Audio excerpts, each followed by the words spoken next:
So this is the last class in part 2 of the series of classes on volume 1, Approaching the Buddhist Path by His Holiness the Dalai Lama and Venerable Thupten Chodron.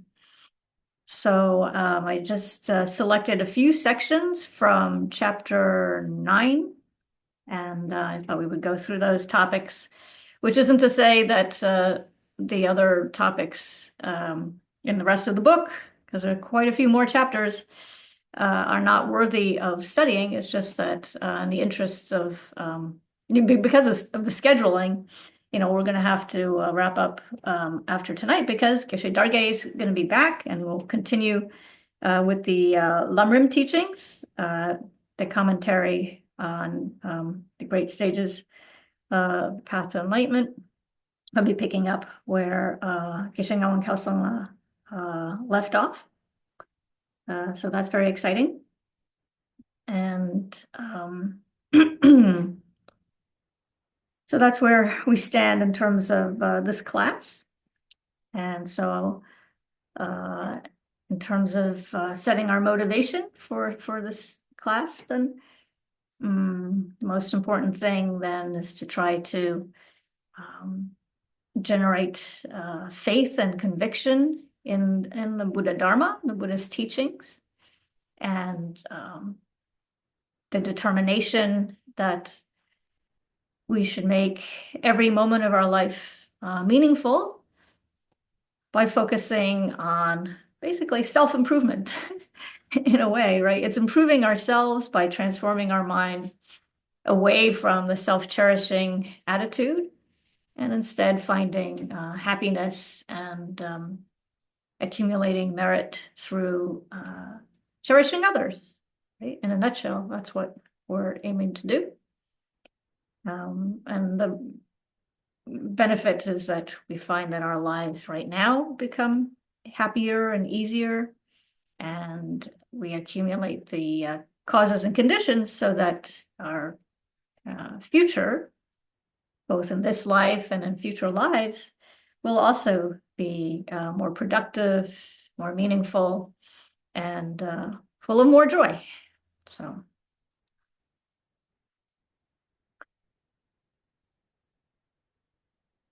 So we're engaging in a Dharma activity by coming together and listening and contemplating and hopefully talking a little bit more about the Dharma in this last session. And so in doing so, we're calling on the Buddhas and Bodhisattvas to take note of our efforts, our joyful effort.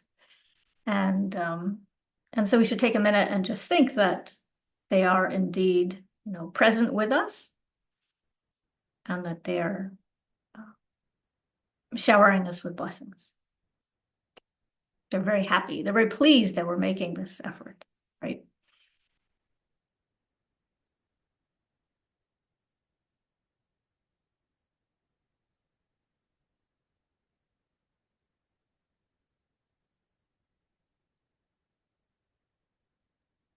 Okay.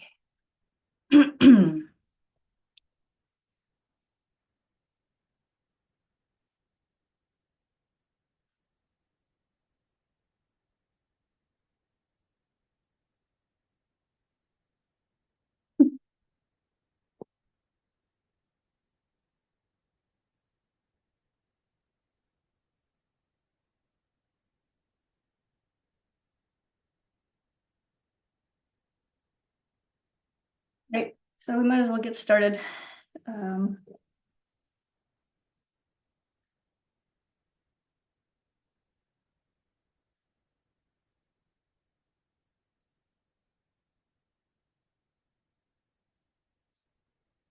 So the topics specifically that we'll be looking at tonight are purification and collection of merit, prayers and rituals, and study, reflection, and meditation. So it's the 3 topics in the rest of chapter 9. I think there are a couple of topics afterward, but anyway, these are the 3 topics that we'll be looking at tonight. So these are topics that we've covered, I think, particularly this first one, purification and collection of merit, in previous classes. So it's a little bit of a review, but I think that the presentation that His Holiness gives in this book goes a little bit more in depth than what we might have looked at in the past. And so it's worth going through this again. And in the last class, we talked about how the teachings are iterative, and how we said that it's important not to get discouraged if, you're listening to a teaching and maybe you're just jumping in the middle and you think, oh, wow, this is really unfamiliar. There's a lot of new terminology and gee, I feel a little bit lost. And so we talked about how you shouldn't get discouraged because don't worry, it's going to come back around and you'll catch up the next time, right? And we also warned about the dangers of closing down and thinking, oh my gosh, I've heard that before. Why do I have to talk about this again, right? And we talked, about how important it is to stay open and fresh and to be willing to look at things, hopefully from a different perspective, because you will have different experiences, that you're drawing on your own personal experience from meditating and reflection. Then when you hear the teaching on a specific subject again, then you're coming at it from a really different position, right? And so you might, that aha moment might indeed occur. So it's important to think about the ideas of purification and collection of merit in the sense that we need to develop the faith and the belief and eventually the conviction that these, indeed exist, right? So the idea that we can purify our negative karma, right? So we have to think, oh, well, is purification possible? Does karma exist, right? All of these are very new ideas for us. Same thing for merit. What is merit? How do we collect merit? So we'll go into each of these topics in a second. So the point is that, these are like very hidden phenomena. These are not, when we talk about karma and merit, right? These are not things that we can point to and say, here, I got it, right? You can't hold on to it in a tangible sense. And so, we might just think, well, what do I need to, worry about it? I kind of like spirit harm, Tibetans talk a lot about spirit harm. And you're like, oh my God, one more thing to worry about, spirits. So anyway, the point is just because they're not tangible doesn't mean that, they're not something that we should be extremely, I was going to say concerned, but that sounds terrible. That's not quite what I meant.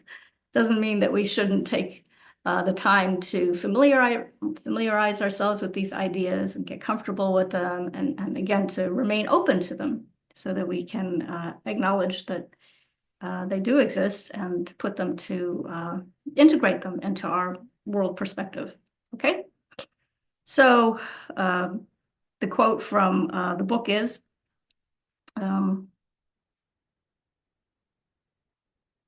purifying ourselves of negativities, and these are destructive actions and harmful thoughts, is important. And how do we do this? It's done by the means of the 4 opponent powers, right? Oh, I forgot to hit the screen share button. Hang on, let's see if we can do it. Screen share. Let's make it small. Here I kept saying that I was better at Zoom after all these classes, but I'm not. One participant can share at a time. Okay, share. Here we go. Look at this. Oh my God. It's this one. Yes. Share. There. Look at that.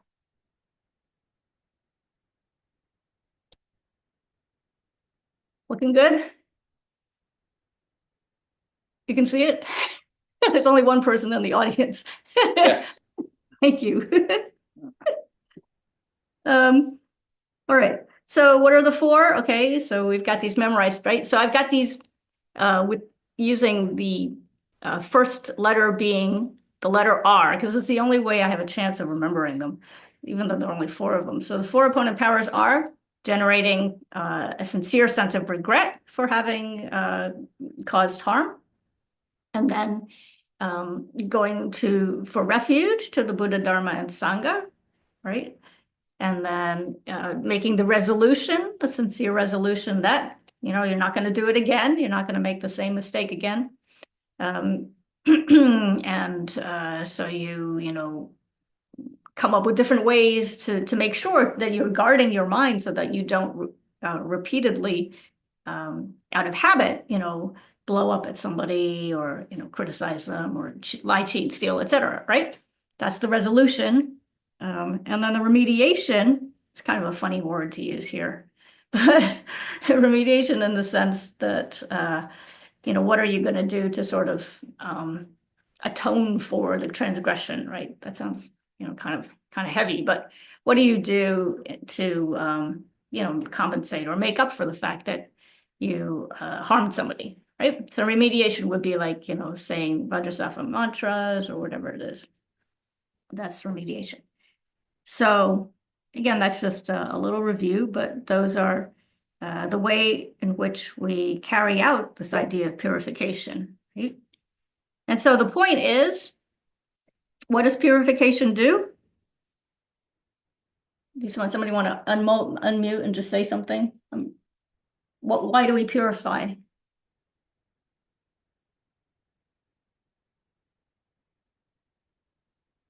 What are we purifying?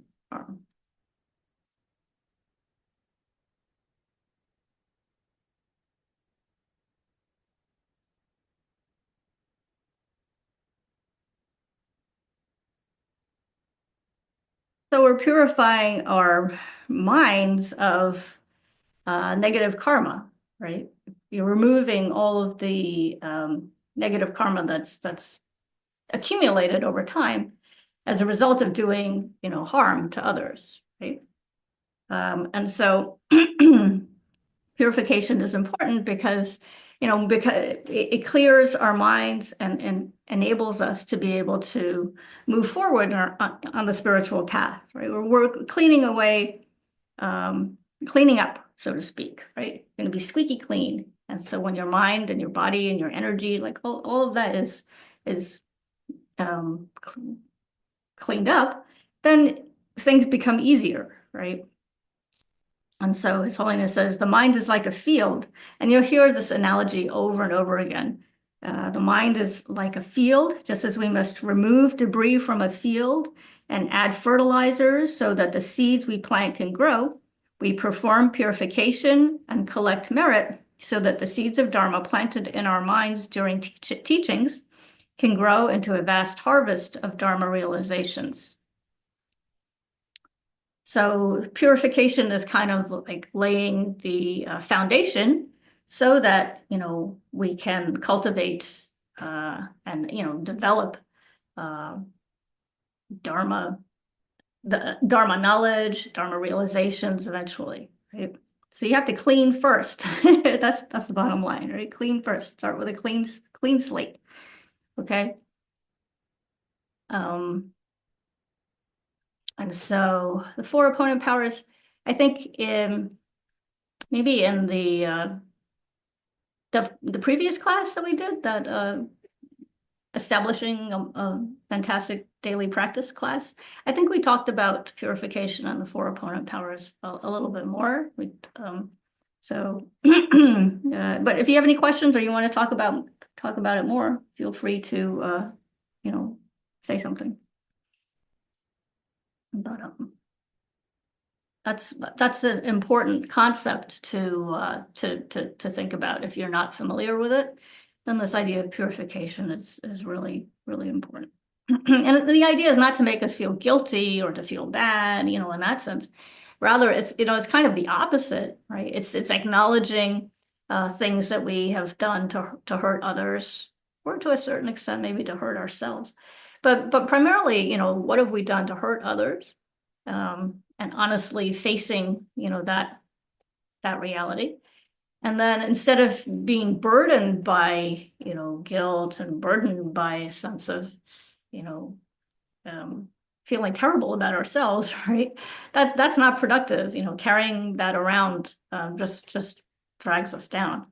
So instead, through this, applying these four opponent powers, it sounds very formal, but acknowledging the regret, taking refuge, right? Saying, oh, well, I'm not going to do this again. And I know that by taking refuge in the Buddha, Dharma, and Sangha, by following, the teachings, then I know what's a virtuous action. I know what's a non-virtuous action, right? I can discriminate between good and bad. And so based on that understanding, I'm going to be more careful, right? Not just based on that understanding, but also, by following the Buddhist path, then I know how to control my mind, right? I know how to watch my emotions. I know how to be careful. So the minute a negative thought starts to form, you can be right on it, right? You just like, okay, I'm not going there, right? And so that's the life skill, so to speak, that we need to make sure that we're not creating more non-virtue. Right? So you have less to purify. That's what it comes down to, right? If you're doing a good job of watching your thoughts and the resulting behavior, and you're steering your mind in the proper direction, right? You're cultivating virtue, then you're going to have less to purify. You won't have to sit there and recite Vajrasattva mantras um, and like, won't have to do hundreds and thousands of prostrations to purify, right? Because you'll be generating virtue instead of non-virtue. Okay, so less remediation. Does that make sense? Any questions about that?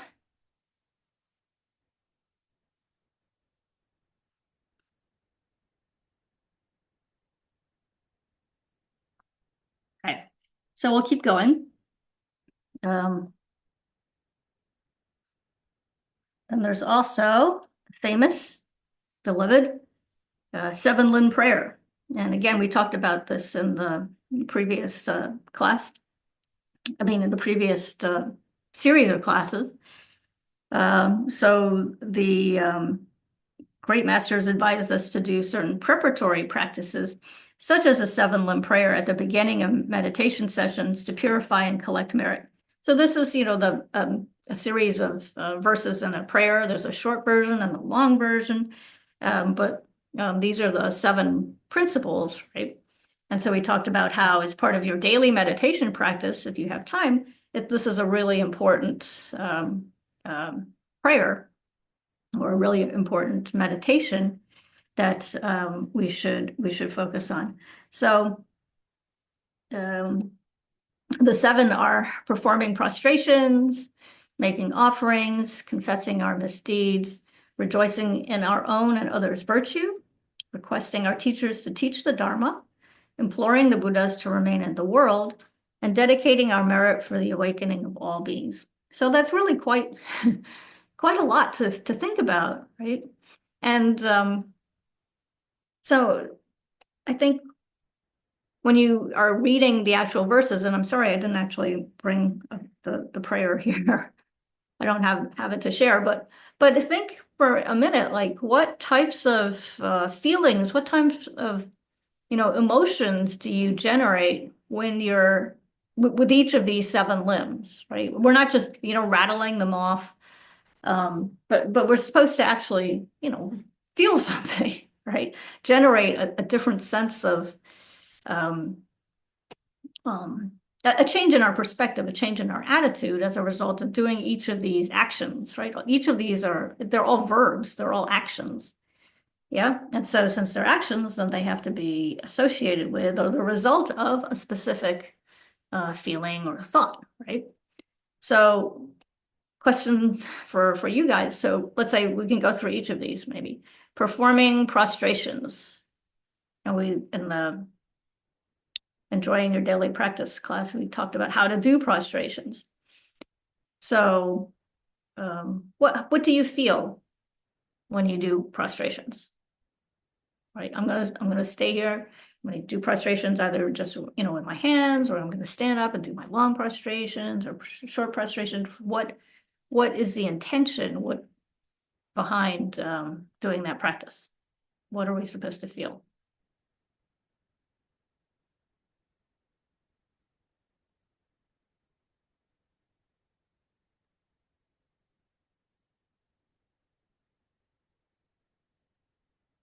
No takers, huh?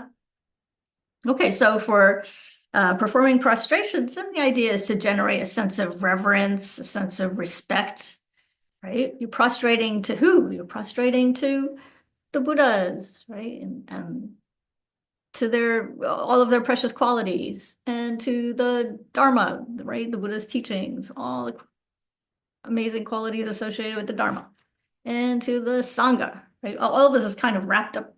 And then plus, of course, to your guru, who's inseparable from the Buddha, right?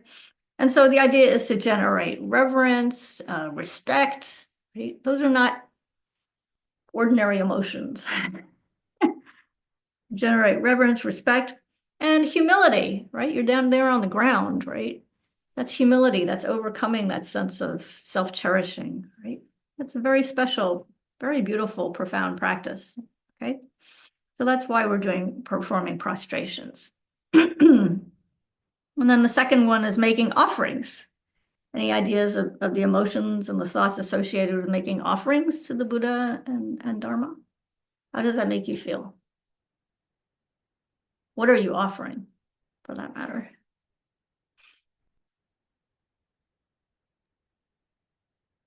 I'm going to say giving thanks, for food, water.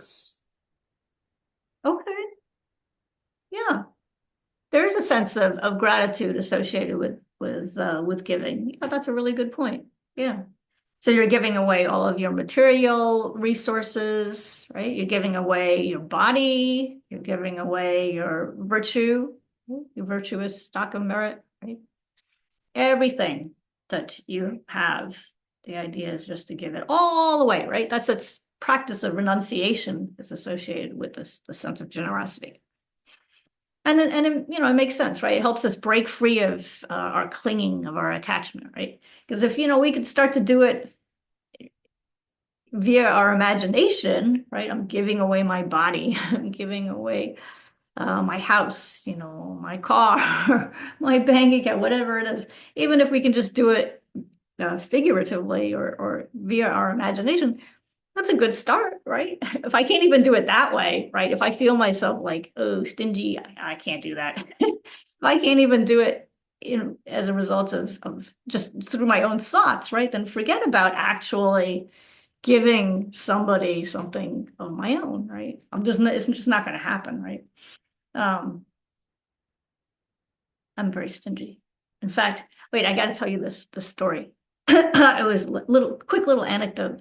I went to New York City for the Monlam Chömo teachings in Queens with the Tibetan community, and there was wonderful High Rinpoches there, and it was beautiful, beautiful, beautiful. And so I'm on the subway, the R train, like coming home, and I was just sitting there on the train, and there was a young lady sitting across from me, and she had a bag of groceries, and this man came. There's like New York City has a lot of homeless people. It's a really, really bad problem now. And a man came, and he had a cane, and he was hunched over, and he, looked like he was elderly. And he said that he had been in an accident and had surgery, and the surgery hadn't gone right. And so he was left, like partially paralyzed. And he looked, hungry and disheveled. And so he was talking and talking and talking. And the lady eventually she handed him her whole bag of groceries. And she said, it was not that light, because she said, oh, can you hold this? Can you carry it? And he said, oh, thank you, thank you. And then he went down to the end of the subway car, right? We were sort of sitting in the middle, and he went to the end of the car. He kind of hobbled over there with the bag. And then we could see him, going through the bags, seeing what was there, because it was a big bag of food. And so I, on the other hand, was sitting there, and I didn't really want to sit there and like fumble through my wallet to try to find some cash. Like who nobody has cash anyway these days. It's tough. So I wasn't prepared.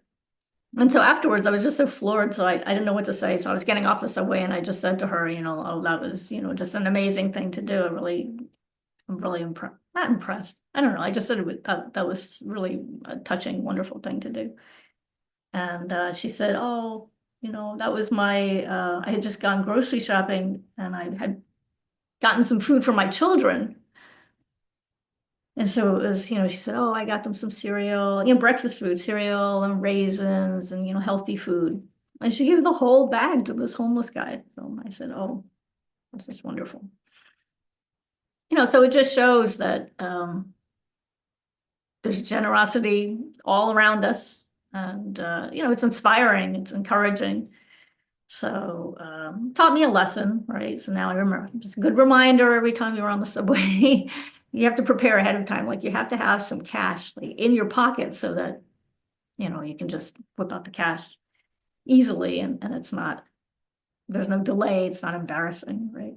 So my lesson learned. So next time I was a little more prepared the next day and I got some Oreos, but nothing like what she had done. So. Okay, so that's making offerings, right? Helping us break free of our attachment.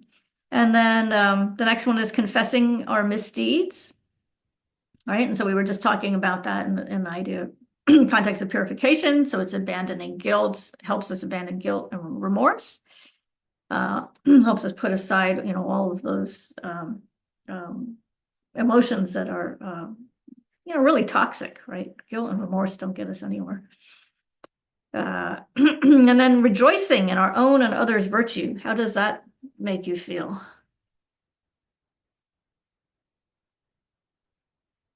And how does it relate to the other limbs in terms of uh, the ease with which we might be able to do, rejoicing versus some of the others?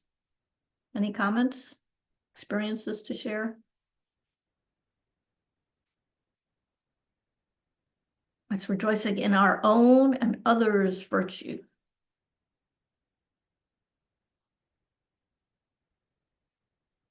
First, you have to stop and think, what's my virtue? What virtue do I have, right? Just and then think, of all the good that you've done in the past, all the good that you're doing right now. And likewise, the virtue that you see other people doing, right? Lady on the subway, um, open-hearted giving, didn't think twice, handed the man the bag of groceries. Then requesting our teachers to teach the Dharma, right? So that's again a different type of action. It's a request, please, heartfelt request, sincere request, teach the Dharma. Like when we do the long life prayers, right? Long life prayers for our teachers, please don't leave us, right? And that's number 6, imploring the Buddhas to remain in the world. Don't leave us. Not ready, not ready, never will be. And dedicating our merit for the awakening of all beings, all living beings, right? All the merit that we've accumulated over time, that we plan on accumulating, right? All of that merit we're dedicating to the awakening of sentient beings. All right. Any questions about the 7-limb prayer?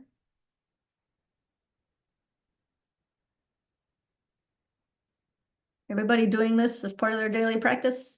Even just a short version, or even just going through these ideas, even without the prayer, you could, I guess, just. Yeah, I could ask a question, Annie, Oh, okay. if you can hear.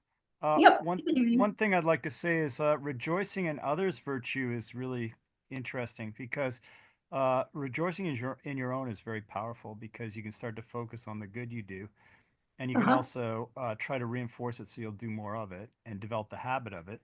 But Right. rejoicing in others is kind of interesting because it removes this idea of like pride. You rejoice in someone Yes. else's virtue. It's kind of Yes. helpful because pride can really, um, you know, if you're working from the heights of pride, it's very difficult to. I find it very difficult to be Buddha, have a Buddha practice, Buddhist practice. But when you get to the dedicating of merit, I sometimes think that too is like, is it giving it away? So it's not trying to hoard and keep it in the same way we rejoice in other people's virtues, in the same way we make offerings and we are generous to others and we make prostrations. dedicating our merit instead of hoarding it also helps, I think, to reduce pride and also Huh. to reduce your little like bank account of, oh, I did all these good things, I'm such a good boy, I'll pat myself on the back.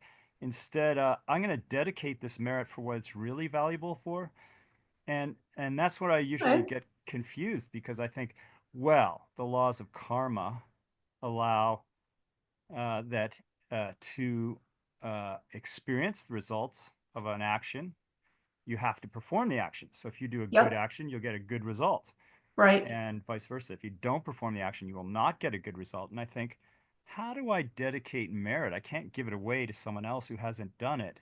But this is very tricky, this number 7. You dedicate your own merit for what? For the awakening of other beings. How am I going to do that? I'm going to accumulate as much merit as I can, and maybe I can implore upon Buddhas based on my merit, or I could become a Buddha one day, eventually. Uh-huh. In how many lifetimes, I don't know. And then be able to awaken other beings as well. So number Uh-huh. 7, I think, is sort of like several steps removed from the simplistic way of thinking, I'll just give away my merit as if it's money in my pocket I could hand to that homeless fellow or that fellow Uh-huh. you were talking about on the subway. It's a little more Right. complex and it's a little more lasting and maybe more meaningful. I just put that out there. Yeah, that's an interesting perspective. Yeah, that's really good. That's a more nuanced way of thinking about it. Yeah. Dedication. Yeah. Well, I guess the idea is right, and then we'll be talking in a second about the next topic is, what is merit, right? When we say dedicating our merit, then what does that really mean? Because and so when you say you're dedicating your merit, actually, we're going to talk about that in a second a little bit more. So hold that thought, but that's really good. I really like what you're saying. That's great. Yep. Um, good. So just to finish this one thought, His Holiness the Dalai Lama talks about how, and because this is so true, at least with me, sometimes, he says, sometimes we feel stuck in our studies and practice. The mind is bored, unresponsive, and dull, and we have difficulty understanding Dharma topics and focusing the mind on virtue. And so the summary thought here is that, at such times, engaging in purification and the collection of merit then is very effective to open the mind and make it receptive to the Dharma. So, we need these two things, the action of purification to remove the stains of negative karma, and the collection of merit, which we'll talk about in a second, to keep ourselves, fresh and engaged and able to continue. Right? So we can ask ourselves, questions like, well, in the context of, again, of purification, though, how do we know that we've purified karma, right? It's very abstract, right? So how do we actually know we've succeeded in purifying some karma? You could ask yourself, why do we have to repeatedly engage in purification, right? Does it ever end? Do I have to always keep purifying, right? And then how do we, and then like on a more practical level, I guess, how do we refrain from actions that cause negative karma, right? That we then need to purify, right? And so I think we touched on that already, but and then one of the challenges in our practice, I think, is sometimes you think, oh, I've done all of this purification practice, I've done all these mantras, or I've, said so many prayers, etc. But, you might start to think, and you've, in the course of doing so, right, you're thinking of maybe specific, we should be thinking of specific incidences, experiences, from our past that we need to confess, right? So the more specific, the better, right? And because that allows us to conjure up, the emotions, conjure up the thoughts and emotions that maybe went into that whole event, right? So that we can counter it, with our application of the four opponent powers, right? But what happens if you start to feel like, oh, the practice is feeling a little bit stale, and you might even get to the point where you feel like, oh, I don't have anything left to confess, right? What else could I possibly have to purify, right?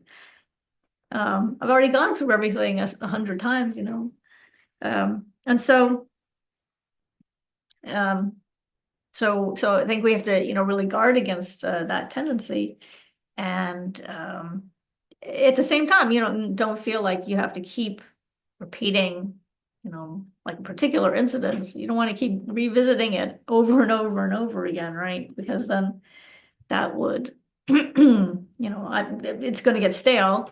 It's going to feel like, I can never purify myself of that karma, right? It'll feel like, oh, it's impossible. I've been doing this so long, right? So I don't think that that's particularly helpful.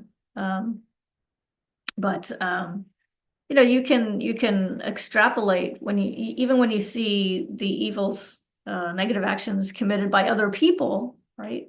One way of thinking about it is, well, I bet I've done that too, right? I bet I've done, everything. I've harmed all varieties of beings. I've been in so many different kinds of relationships, right?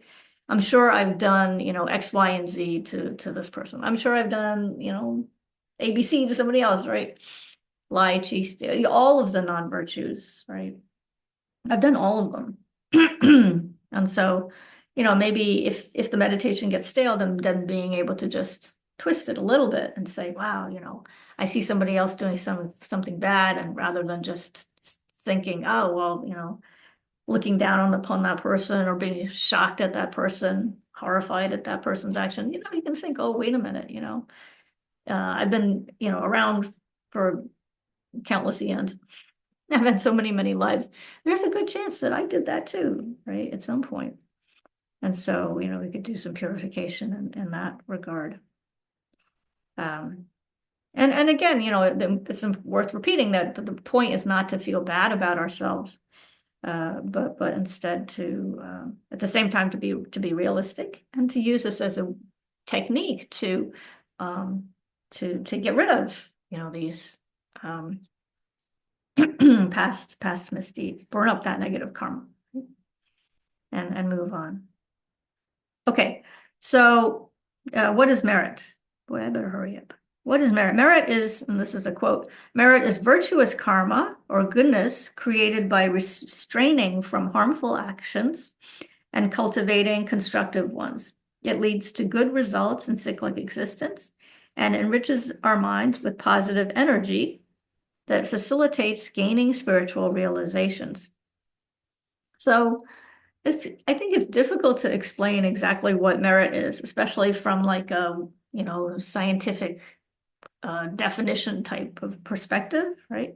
And so I think the fact that His Holiness the Dalai Lama has said that it's positive energy, I think that's maybe a very beautiful and very something that we can kind of relate to way of trying to pinpoint or narrow down this idea of what exactly is merit, right? And so, how is merit, really accumulated? How is it stored in our consciousness? How is it transferred, from moment to moment? How does it transfer from life to life, right? Whose life? And so it's, important to, kind of like at a practical conventional level, maybe putting those bigger questions aside, just think of accumulating merit in terms of, this life, okay, just this life, all the goodness that I've done, all the good deeds, with an altruistic motivation that I've done in this life, right? Then that has some kind of result, and that result is merit, creation of merit. So why do we need merit? So Dalai Lama writes, if we lack merit, our efforts to cultivate wisdom may result in a corrupt intelligence that reaches the wrong conclusions, right? You're going to hit the wrong end. You're going to go down the wrong road, right? It's like when we used to have those old GPSs or those little, and you follow that, and the technology wasn't that great, and so you'd end up driving into a lake or, worse. Right? So you don't want that to happen, right? And so he says, some people are extremely intelligent, but because they are excessively skeptical and critical, they reflexively criticize reasonable theories and beneficial practices. Nihilistic and cynical, they act in ways that harm themselves and others. So I think that quote is saying that if we lack merit, then so we could be really smart, but due to being overly critical, maybe closed-minded in some respects, right? Then maybe we tend to reject other perspectives, other ways of thinking, out of hand. I think that's what he's saying. So that's what happens if you lack merit. If we don't have that enough merit, then we end up with this kind of smart, but too smart for our own good kind of tendency, maybe. So then another problem if we lack merit is that it impedes integrating the Dharma in our lives. Some Buddhists study the scriptures extensively and are excellent debaters and great logicians, but although they can explain the meaning of the scriptures, their knowledge has not transformed their minds, and as a result, their everyday conduct lacks discipline. And this indicates the corruption of intelligence due to lack of merit and proper faith. And so to cultivate the wisdom that's capable of transforming our mind, we must accumulate merit and generate faith based on understanding the meaning of the teachings. So I think what's being said is that, we can be really smart. We could have read a lot of books. We could have memorized a lot of scriptures. But if we don't actually, so we could have a whole lot of book knowledge, but if we don't actually, put the teachings into practice, if we're not making an effort to, keep our mouths shut when we're about to say something negative, right? If we're not watching our minds and guarding against negativity, then, basically all the book knowledge is a waste, right? Might as well not have read the books because you're not doing anything to change your behavior and you're not transforming your mind, right? And so in a way, when you think about it, that's really kind of the worst kind of hypocrisy is to have, particularly if somebody is like studying the Dharma and doing a lot of study and meditation and maybe, boasting to others about how many hours they spend on the meditation cushion or whatever it is, or maybe they're, you could be hypocritical in the sense of like selling the Dharma or using, your position as a teacher or whatever for personal gain, right? So got to be very, very careful about that.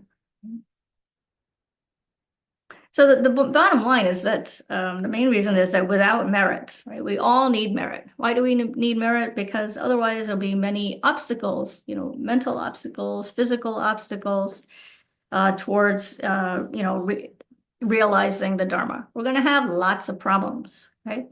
Our progress will be slow, our faith will be weak. It's going to be difficult to generate any realizations or conviction, right? True faith in the Buddha Dharma. It's going to be an uphill battle the whole time. And it's easy to feel discouraged in the face of, the obstacles that occur when we don't have sufficient merit. So these outer and inner hindrances are going to be, a problem. They're going to be really strong, right? And so, in contrast, when you look at people who have done a lot of practice, sincerely, these without, humbly, without showing off, right? There are a lot of people, if you're around the Dharma scene for a long time, you kind of meet these wonderful, wonderful practitioners that and you kind of think, oh, I wonder why, things seem so easy for them, right? They need a place to stay, oh, they've got a place to stay. Need something to eat, they got something to eat, right? Their wants are few, and their needs are satisfied, right? They're able to remain close to their teachers and have opportunities, for study and practice. It's so beautiful, right? We have to, appreciate what they're doing and, try to be like them. Okay. And so we need to accumulate merit, purification and accumulation of merit. All right. So, again, a closing quote is gaining a deep understanding of the Buddhist teachings that goes beyond intellectual comprehension depends on having accumulated merit. Okay? And how do we collect merit, right? It's the joyful effort that we take in all of our actions to help others, based on an altruistic motivation. Right? So it's easy, and we talked about this in the previous series of classes, right? So it's anytime we have, a positive, sincerely positive intention, any virtuous action that we undertake, not just, saying prayers or mantras, but anything that we do to refrain from negative actions and instead to consciously, practice virtue to make the world a better place. Just trying to leave things in better shape than when we arrived. But without tight expectations and not just doing things our own way, disobediently, right? I'm not trying to change things on somebody, change things in your workplace, change things in your family environment, without consulting others, without doing so harmoniously, right? Harmoniously. So this could be, for example, a conversation that we're having with somebody, keeping this, the underlying intention, one of creating harmony and really understanding where the other person's coming from, right? Really trying to be open to and receptive to the other person's, thoughts. Trying not to respond and give advice when that's not called for. So in that sense, framing a conversation, even a simple conversation can be one of virtue. Right? Virtuous intention, virtuous action, guarding the speech. Okay.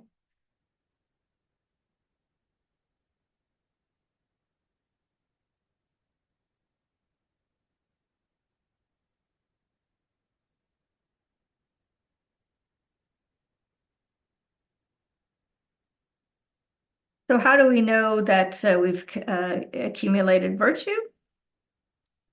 And so the same thing that we said previously, that so, even in the context of this life, we'll find that our study and our practice and life in general, becomes easier, right?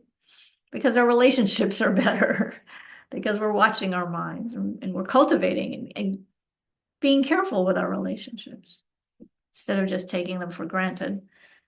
And so how do we dedicate our merit, right? This goes back to the point that Richard was making. And so we've perhaps maybe heard about this suggestion that we can seal our merit with emptiness, right? And so not holding on to or thinking of the merit as being something concrete and independently existing out there on the shelf, right, external to us, but rather thinking that it is the result of our actions is dependently arisen, right, as a result of our actions and our interaction with others, right? And so all of us, agent, object, and action, are all empty of inherent existence. And so by doing so, then our merit becomes part of the merits accumulated by all the Buddhas and Bodhisattvas. And so it's sort of blends into that ocean of merit, right? And so in that sense, it will not be destroyed.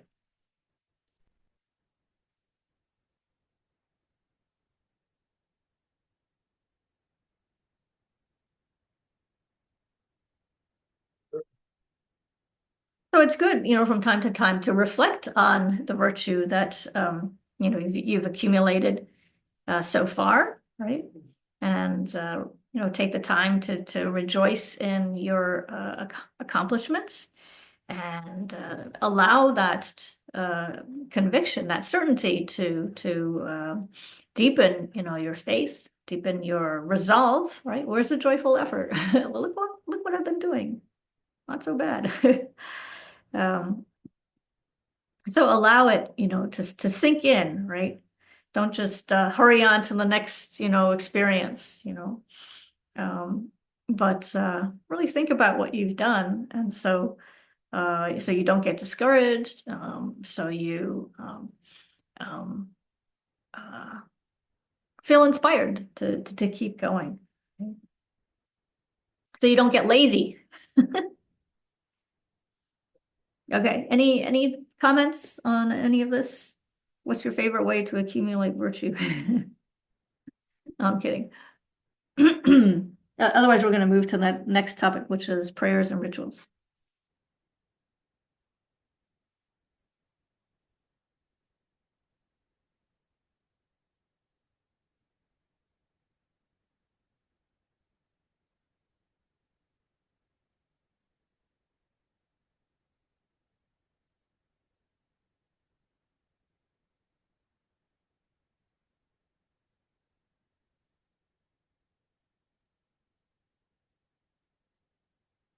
Okay, so we've been talking about purification of negativities and the accumulation of merit. And one of the ways in which we can do so is through saying prayers and performing rituals. Right? And so the Dalai Lama writes, many people ask me to pray for them. Thousands of Buddhas and gurus already pray for us, but because we do not practice sincerely, nothing happens. Our progress depends on our own effort, and I am always delighted when students sincerely practice to transform their minds. That is the best offering. So the point being made is that progress depends on our own efforts to transform our minds and to make those good choices, in terms of our behavior. So we need to create the causes and conditions to ensure that, any prayers that we're doing bear fruit. So, it makes sense, right? If we're continuing to engage in non-virtue, if we're continuing to harm others, like lying, cheating, stealing, gossiping, etc., right? Then, it doesn't matter how many prayers we're saying, or whether we're, doesn't matter how many prayers we're saying, if we continue to, at the same time, engage in non-virtue, which is accumulating the negative merit, negative karma that we need to get rid of, right? That doesn't make any sense. It's counterproductive. Doesn't make any sense. And so, even if at the same time we're doing some virtue, it's not like we're 100% 24/7 engaging in non-virtue, right? It's never that black and white, right? But the point is that, if most of our actions are non-virtuous and we're only engaging in virtuous actions, a fraction of the time, then that, small positive karma is probably not going to bear fruit because when our minds are overcome by anger and attachment and greed, jealousy, etc., right? Then that little positive karma will go up in flames, in an instant. It'll just be gone, right? It's just going to be gone. No chance. right? So we can't, rely or expect, that all the countless Buddhas are going to be able to, transform our minds to make our lives better, right? Instead, we have to meet them halfway or more than halfway through our own efforts. That's really, really important. Okay. That's all of these arguments are going against the sense of blind faith, right? We can't just say, oh, Buddhas, help us, help me, and then just sit back, and expect our problems to be resolved by the Buddhas themselves, right?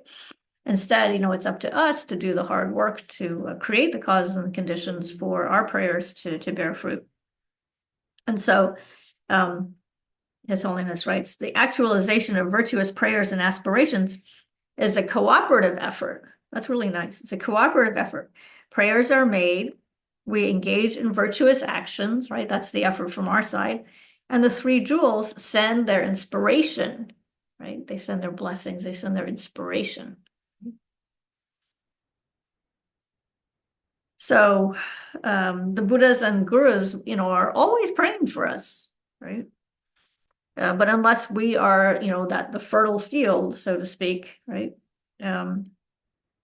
It's impossible for the karmic, positive karmic seeds, the virtuous karmic seeds, to be able to, take root and bear fruit. So we have to be present. Another way of thinking about this, even more simply, I guess, is we have to be there to receive their inspiration, to receive their blessings, right? We have to be there. We have to show up to the party, right? They're sending their blessings and inspirations all the time, right? And whenever we request help, whenever we say, please, stay and teach us, right? Well, then we're receiving these blessings, this beautiful, powerful energy, right? So, we can think, oh, well, there's this shower of blessings, coming down, which we can't see. It's going to nourish us. It's going to give us everything that we need. But without thinking, this is a sort of silly example. Without thinking, we'll put an umbrella up. We've got our umbrellas up like all the time. So even though the blessings are coming down, well, we're not receiving them because we're under our umbrella, right? And even worse, maybe we've got our AirPods in and jamming to the music, right? And so the point is just, I'm being silly, but the point is just that,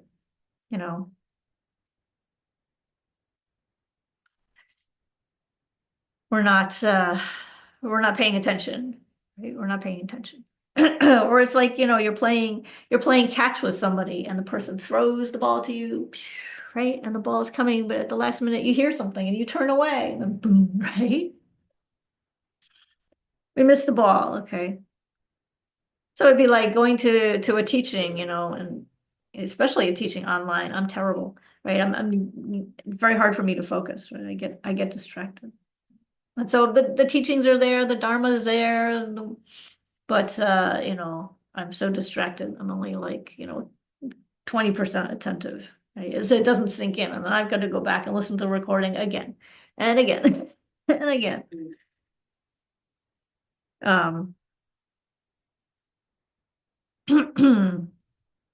So just, a reminder that we're creating karmic seeds, right? Karmic seeds all the time, through actions of body, speech, and mind. All the time, we're creating these karmic seeds every moment. And when they, encounter the necessary conditions, then they're going to ripen and manifest, and we'll experience the result. That's good. So, okay.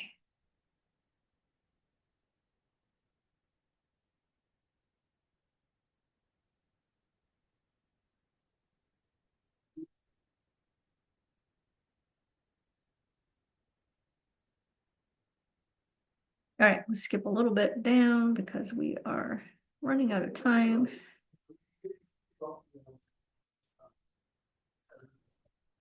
So actually, when we talk about doing tantric practices, or not even just tantric practices, or even non-tantric practices, some of these beautiful long, a long puja that's not necessarily tantric in nature, I think. Reciting prayers, reading sutras, right? That's a good example. Mm. And so I was trying to bring this back around to the fact that on Saturday we're we're going to be doing the chanting the names of the 1,000 Buddhas. Okay? And so, why would we want to engage in that ritual? Why would we want to do that? Well, we just talked about purification and collection of merit. So that would be a good opportunity to to do those, right? Um, it's not the act of just performing the ritual that's important. I mean, of course it is, right? There's a lot of work involved, a lot of effort involved in acquiring the offerings and then setting up the tables and making everything straight and beautiful, right? It's a beautiful practice. But in the end, what's important is the mental transformation that occurs as a result of the practice, right? That's the most important part, is the not making it look good, not just that, but examining our minds afterwards, as a result of doing the practice and seeing has there been any positive change, right? That's the real goal. It's not just to say, oh, I did the ritual for its own sake. It's rather the ritual is a tool, right? It's a conduit for us to purify, to accumulate merit, and to experience some kind of positive change in our mind, right? Okay. Any questions about that? The reason why we engage in doing practices such as the 1,000 Buddhas, or 21 Taras, or Medicine Buddha Puja, Lamrim, whatever. Yeah, Annie, if I could ask another question, if it doesn't make us run too long and miss something else you want to talk about, it would be, we talk about merit and we talk about virtue, and you'll say, well, doing the virtue of, say, doing the 1,000 offerings uh, uh, practice will lead to something, and we'll feel something, we'll notice something that has changed within us, we'll observe it. Is Uh-huh. that what the merit is, or what exactly, you know what I mean? What is merit? The word merit, does that mean I, is it something I'll notice in myself, or is it potential? So we have like a karmic seed, which is potential, and then we Uh-huh. have this thing you're calling merit. Is it the same thing, or is it different? How do we notice it? What is merit exactly? It seems so Yeah, but intangible to me. Yeah, absolutely, yeah. And in the beginning of the discussion, we were talking about how in that quote from from the book, Holiness kind of defines it as a positive energy. yeah, Um, and I think it's hard to pinpoint in terms of particularly, like from a Western perspective, positive energy that facilitates gaining spiritual realizations. Um, is it so the term, merit and virtue are very, very similar, almost synonymous. but So but not the same, obviously, because we have the word merit and virtue, you know, right, right right, beside each other in the same prayer sometimes. right. And Not so, that they're yeah, the the same, beginning of but the quote is, he says, merit is virtuous karma, which I think merit. is what you were saying, or was part of your question, right? It's virtuous karma or goodness. Um, So when you talk about, like you were saying, you're talking about the seeds, right? Karmic Yeah. seeds, the virtuous karmic seeds for um, experiencing, a wonderful rebirth. Right. But a so is better merit tomorrow. something you said if we examine our mind, we'll notice something.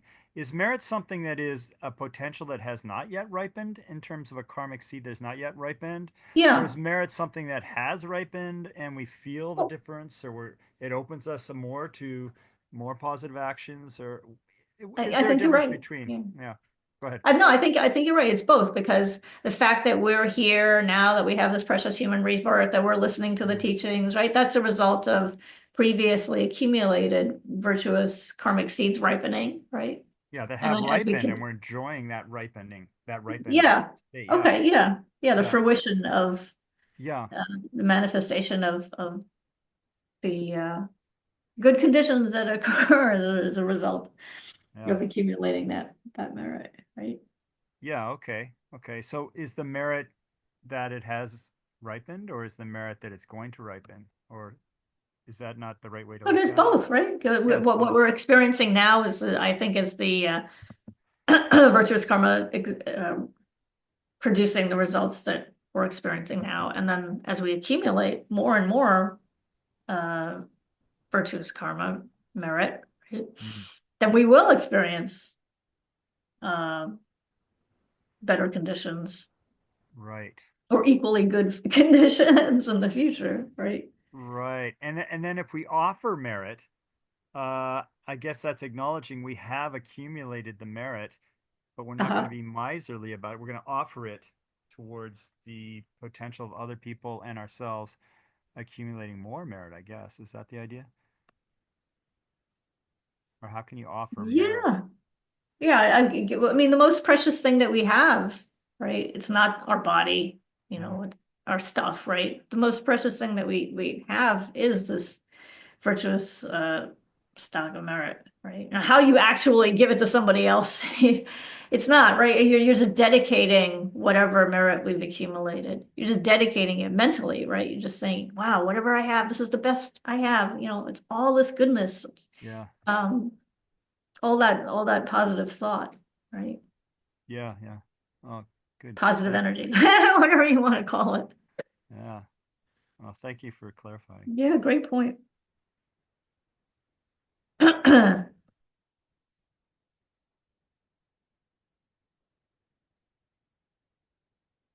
All right, so now we'll talk a little bit about study, reflection, and meditation. So these are like the three modalities for learning.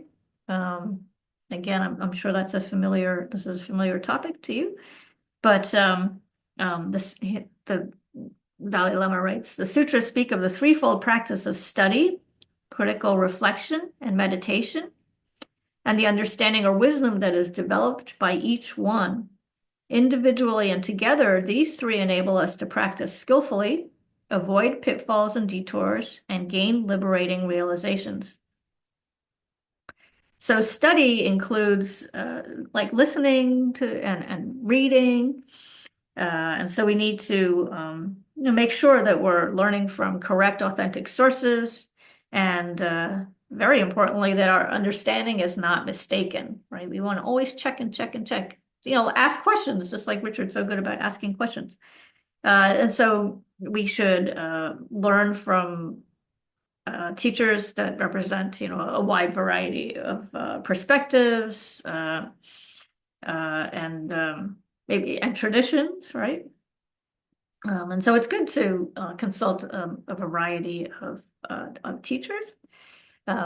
Likewise, there's so many commentaries, there's so many sutras to study and to enjoy. And so we need a good teacher, a good spiritual, mentor to show us the path and to help us from prevent us from getting lost, hitting those dead ends. Um, And so the Dalai Lama writes, hearing is not dry intellectual learning. It is dynamic and sparks transformation in our mind. Right. So that's kind of a common theme that we've been coming back to, the sense of it's not just book knowledge, right? And so I think the idea here is that, or it's worth remembering that we're never too old to learn something new. Try to remember that. Remind myself. as I get older. So then the second one is reflection. And so specifically, we're talking here about talking about what we are learning, you know, having these classes in person and online. You know, it's a different experience than if you're just watching the recording, right? So hopefully, you know, this is an opportunity to ask questions and to practice saying the words, using the vocabulary, not just reading it in the book, but saying the words, right? Helps, you know, there's that kinetic sense of getting our minds around these ideas. And so in the monastic system, of course, you know, debate, we've all heard about the importance of debate, and you can see how putting that physical and emotional energy, as well as the intellectual energy and intellectual strength that's required to debate well, or debate at all, for that matter, you know, really takes our understanding, you know, to a different level very quickly. So here, I'm going to close with this thought. Very interesting, this last point here. Slide 27. Okay, I'll go down here. So here, the Sutra Unraveling the Thought explains 4 principles that are useful to understand a phenomena. And the example, you know, that's being given is how do we understand the mind from different perspectives. So we'll go through this discussion, but it's I think these ideas are interesting, and I'm not going to be able to, you know, just reading it once in the book is not definitely not enough. So I would encourage you to go back to the book and read this section on your own, you know, a few times until it's very familiar, because these are 4 principles for how do we understand, you know, an object, right? How do we wrap our minds around it? How do we understand experience, really? So these 4 principles, you know, are like the bedrock of how we analyze, how we know things to exist. Okay, so it's the it's like a line of inquiry for any phenomena. Analyzing a new object that we've never experienced before. You know, these are like, what questions would you ask about it, right? Well, we'd go back to probably to these 4 principles. So let's go through this and see if it makes sense. So the first is the principle of nature or reality. And I'm just reading out of the book, honestly. So you can go back and, you know, it'll be familiar to you. So it includes examining realities commonly known in the world, right? So the principle of nature or reality is like qualities of, you know, the ones that are most commonly cited is like something simple, like, you know, we'll start with easy things like water. Okay, what's the nature of water? Well, it's wet, right? We all know that water is wetness, right? Or it's more difficult to understand, you know, what are the inconceivable realities, the ones that it's inconceivable, well, meaning it's hard to understand, right? These are more hidden phenomena, such as the Buddha's abilities and the abiding reality, which starts with an E and ends with an S, emptiness, right? So to go back to the example, though, this is helpful to understand the mind, right? What's the mind? What's the nature of our minds? So we examine the clear and cognizant, right, nature and its impermanent nature. All right. So some of the qualities or the nature of the mind is its clear and cognizant nature, as well as its impermanent nature. And so due to the mind's nature, then 2 contradictory emotions or thoughts, for example, anger and love, cannot be manifest simultaneously. Right.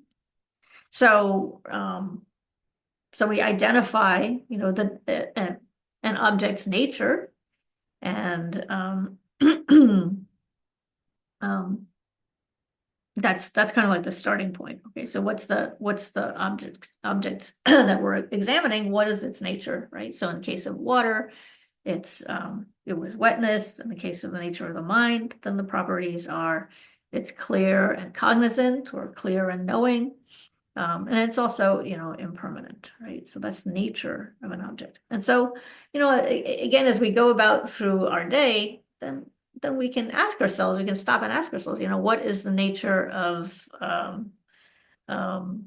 nature of the sky, or what's the nature of, a tree, or an apple, or the computer mouse, whatever it is, try to, think of things from that perspective. The next is the principle of dependence, right? And so we've all heard about and studied this idea of the dependent origination, right? So this is causality, basically. So investigating the principle of dependence entails examining causality, the arising of results from their causes. This enables us to understand that because individual phenomena do not have certain qualities or abilities from their own side, okay, then when they interact with other phenomena, the new properties emerge. Okay, so it's that idea that that everything is dependently related. So it's that nothing has properties that exist, that exist only from their own side, but rather, there's this kind of like a dialogue between things. Everything is more relational than it appears at face value, right? As it appears initially, okay? So the example of the mind, this is helpful.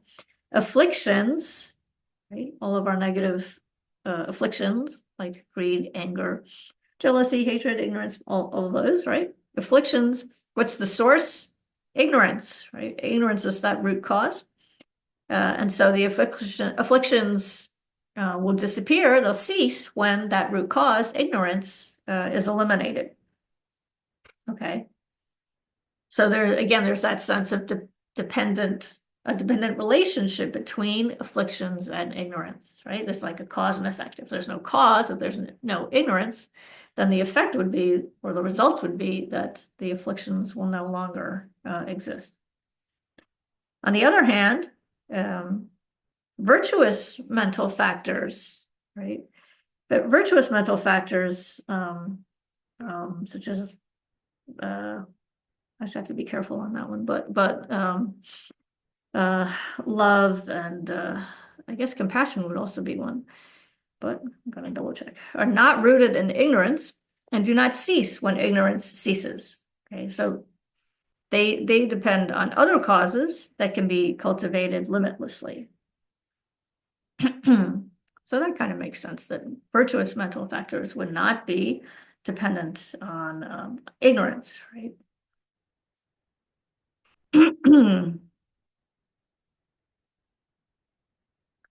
So I'm just continuing with the quote. Some results are material, right?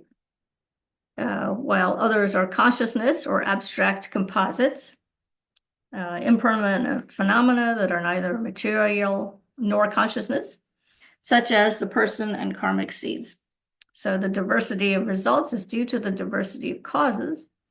And there are two types of causal processes. One involves karma, the other is causality that is distinct from karma. This gets a little deep into the weeds here. So I think since we only have 10 minutes, I'm going to allow you to go back and think about that on your own. So we'll just say that there are two types of causal processes, one that involves karma, and the other is causality that's distinct from karma. And that is, well, okay, I'll just say causal processes distinct from karma are physical, chemical, and biological laws of nature, such as, I think, like gravity, right? Gravity is distinct from karma. So then the principle of function shows that each function has its own function. Sorry, each phenomena has its own function. So each phenomena, has to be able to it has some kind of function associated with it, right? It has a nature. We talked about that. It exists dependently in relationship with other phenomena. And now we're talking about how it performs, some kind of a function, right? It's defined, its identity is related to the function that it performs, okay? So understanding the mind's function, we see that wisdom eradicates ignorance and afflictions. Contemplating the kindness of others as well as their suffering stimulates compassion. So that's the function. Afflictions disturb the mind, while wisdom pacifies and calms it.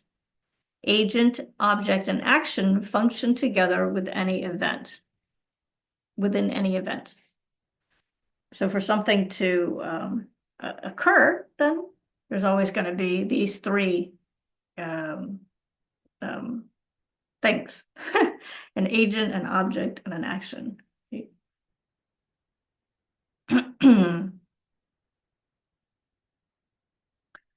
So finally, and I'm sorry we're running short on time, so I'm just going to have to not say too much about these. The principle of evidence or logical reasoning involves examining whether something can be apprehended by any of the three reliable cognizers. So these are the three ways in which we can understand a phenomena, understand reality, right? So the direct perceivers, those are the sense consciousnesses, inferential consciousnesses that use reasoning to know their object, and the reliable authoritative testimony of experts.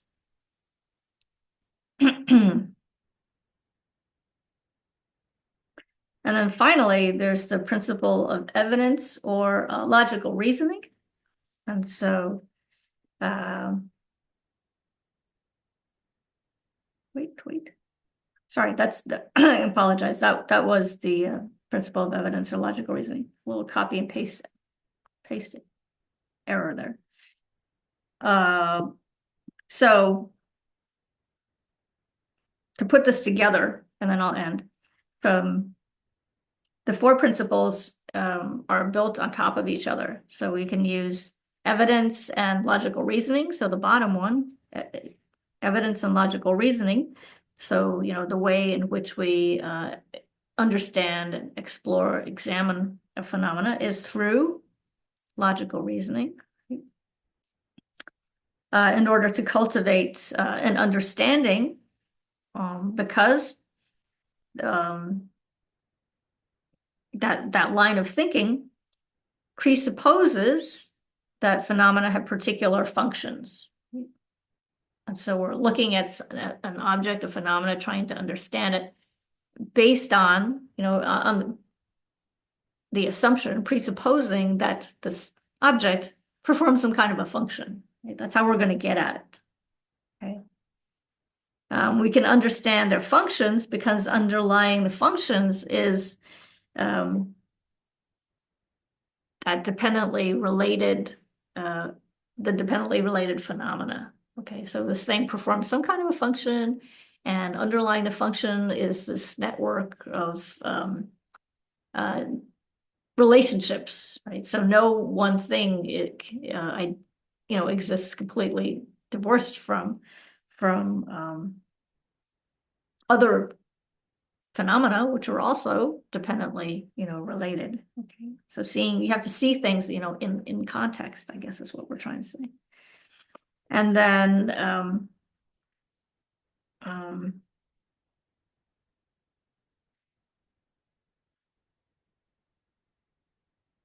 why is there a relationship between cause and effect, right? Talking again about this idea of dependence. Why is there a relationship between cause and effect? Because it is the nature, right? Now we're going back to the first one, the principle of nature reality, because it is the nature of effects to follow their causes. This is the way things are. Right? So we're starting, with the idea of logical reasoning, and then we're working back up to identifying an object based on its function, its relationship and to other dependently related phenomena, and then trying to identify and understand the nature of this thing. Okay. So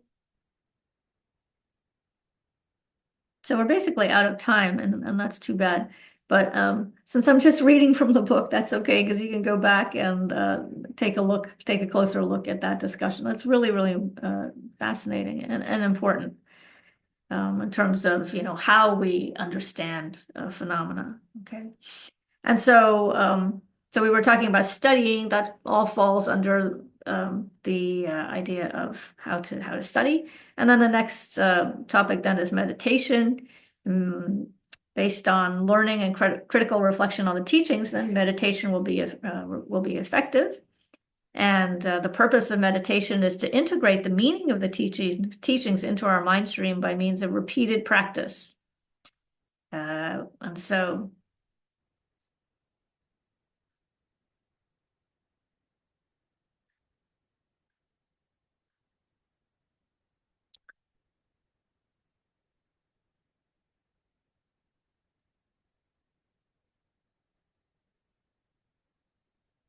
we need to have, all three of these learning, reflection, study, reflection, and meditation, all three of these ways of learning in order to truly understand anything, really, not just in the context of, studying the Buddha's teachings, but those are important modalities of learning anything, right?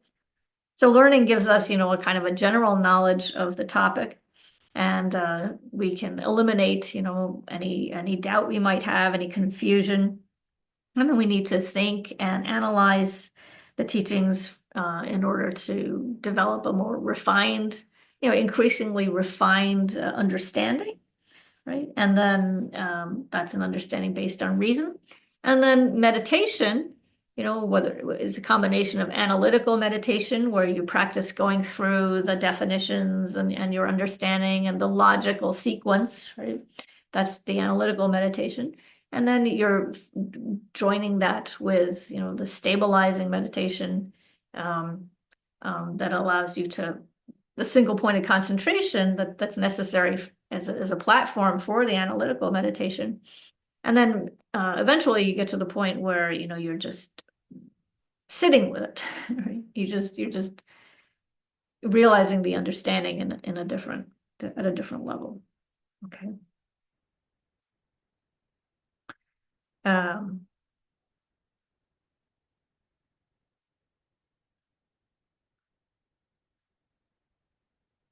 So His Holiness writes, by then contemplating and discussing what we have studied, we come to understand that the I does not exist inherently as it appears, but exists dependently. The I is empty of inherent existence because it is dependent on the 5 psychophysical aggregates and on the mind designating I. So the emptiness that we have now ascertained by reflection becomes the object of meditation. Right? And so in meditation, we now cultivate a union of serenity and insight on emptiness.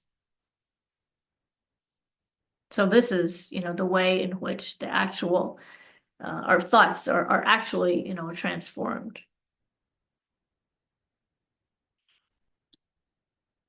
Okay. So I wanted to put you guys on the spot. Like, some of you have been here through the previous classes and just within the series. And just for 1 minute, I know we're out of time, but I was thinking of maybe continuing with the second volume in the series, which I thought I brought, but I think I forgot. Book 2. Following in the Buddha's, no, the foundation, I think it's the foundations of Buddhist practice. I think that's volume 2. And it's, if you have a chance, if you could just take a look at the book, it covers everything from karma to really, really big topics. The other one is related to this idea of how we think. That's kind of a simplistic way of putting it, but logical reasoning, analysis, mind, body, the whole mind body subject of the mind and the body, like mind and mental factors, all of that good stuff. And so these topics are considered, really, really important cornerstones or stepping stones, right? That's why the title of the book is Foundation, right? The foundations of further study. And so I was thinking of maybe continuing with this, but also including like writing prompts, maybe a quiz, additional suggested readings, and or maybe even teachings, YouTube teachings on the topic, guided meditations. So making this trying to make this class, more interactive and not limited to just, an hour and a half or maybe even an hour and 15 minutes, depending on how we do this, once a week, right? But to give you more, make it a little richer, to make it more of a conversation even between ourselves, like however we want to do this. And I was thinking that each module, like the one on karma, for example, that could be a 6-week module, meeting once a week, but then you'd have all of the supplementary material that would hopefully enrich your understanding of the topic. And the reason why I'm saying this is that I noticed that there are a lot of other like introduction to Buddhism type classes that are very, very important, but they tend to be much more high level. Like if you look at FPMT's Discovering Buddhism class, it's maybe 12 to 14 weeks long. No, excuse me, they're 12 to 14 modules, but it's more like big topics that will overlap to a certain extent with what we're doing in this volume 2. But I think the approach presented in volume 2 is a little bit more in depth, right? It's more detailed. So I'm going to put my I can't put the slides because I don't know how to do that. But I'll put my email. If you have any thoughts, what I'm trying to figure out is if anybody at all would be interested in studying volume 2 in the way that I just described. I was hoping to get a little bit of feedback before I just try to go off and develop something and then find out, well, gee, nobody was really interested in it at all, because I'm very good at doing that. I just go off this little I think more interactive is, I'd be definitely interested in continuing, and more interactive, the better, okay. Okay. It just keeps me engaged. Okay. And if you have any suggestions on how to make the class more interactive, that I'm open to suggestions too. One way, well, I mean, that's why I was thinking that maybe we could do the writing prompts, gives you a chance to share your thoughts. We could even do like writing guided meditations, and versus me trying to sit here and try to come up with a guided meditation every week, or we could do it even once a month. One of you, whoever's studying, could offer to write something and do the guided meditation, right? Something like that. Anyway, that's my email, so I don't want to hold you up any longer. If you want to stay after, we could do that too. But I'll stop the recording. Okay. And then how do we do that? Pause, stop. Stop. Yes, it's the stop.